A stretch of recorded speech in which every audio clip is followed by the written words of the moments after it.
Le 17 octobre 2016 est le jour du 23e anniversaire de l'OHADA, l'Organisation pour l'harmonisation en Afrique du droit des affaires.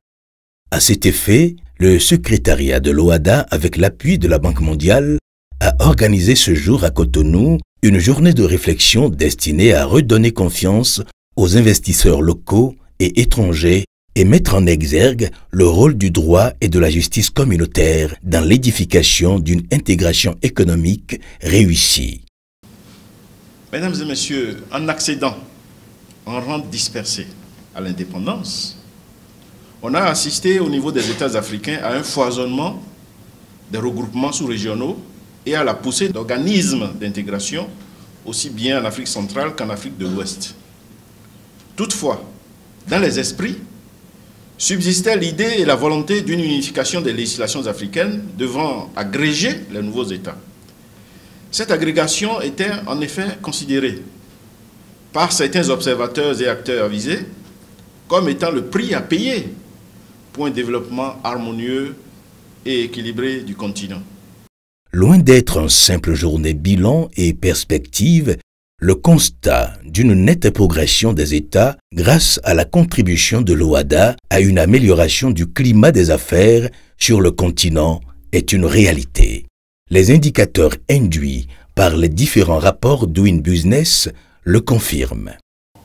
L'OHADA a joué sa partition dans les performances que les économies de nos pays continuent d'enregistrer en dépit des diverses contraintes conjoncturelles, y compris les problèmes de sécurité et les difficultés liées à la baisse drastique, nous le savons tous, du cours de certaines matières premières.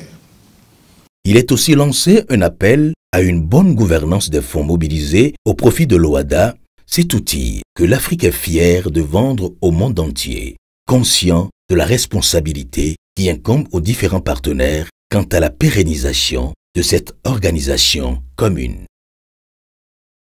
Je rappellerai que les fonds de l'OHADA sont des deniers publics et les deniers publics sont des fonds sacrés qu'il ne faut manipuler qu'en tremblant. C'est pourquoi le Conseil de ministres que j'ai l'honneur de présider continuera de veiller sans faiblesse ni complaisance à la plus rigoureuse observance des préceptes de la bonne gouvernance dans les institutions et à la bonne utilisation de ressources de l'organisation.